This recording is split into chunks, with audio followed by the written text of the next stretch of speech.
guys, this is Ali Venture and welcome back to our YouTube channel. We are taking you on an adventure to Convict Lake in Mammoth Lake, California. Let's explore this breathtaking lake. Convict Lake is one of the easiest lakes to access along the eastern Sierra of Highway 395. The lake has a campground to camp, fishing, and hiking. A lot of visitors describe this lake as a postcard waiting to happen due to its breathtaking view and stunning backdrop. It is highly recommended during autumn when the colors are vibrant. If you haven't subscribed to our YouTube channel, please do subscribe. Thank you guys. The parking area is very limited, huh? It's packed with people. Yeah, parking on this side only, yeah. Little store na guys for Convict Lake. Dito kami sa may Convict Lake guys. Dito kami nagpark sa gilid. May public restroom din dyan. That area. Yes, I do. And that's the lake. There's a lot of people down there. Some of them are just hiding under the trees. And we're gonna walk a little bit over that trail. Ito na tayo guys. Maglalakad tayo doon para maghanap tayo ng area kung saan pwede tayo makatambay na wala masyadong tao.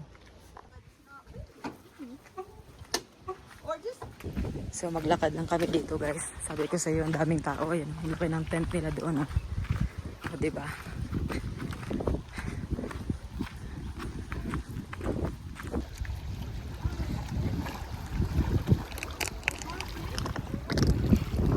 Dito na tayo sa Convict Lake guys. Ang lamig ng tubig. Pero ang ganda ng view natin guys. I can't complain.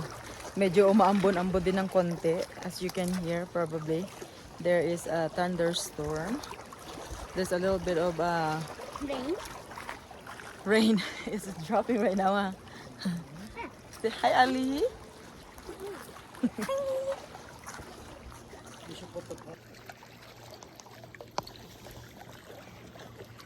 Go Ali, you got it Ali. Let's see if we caught a fish.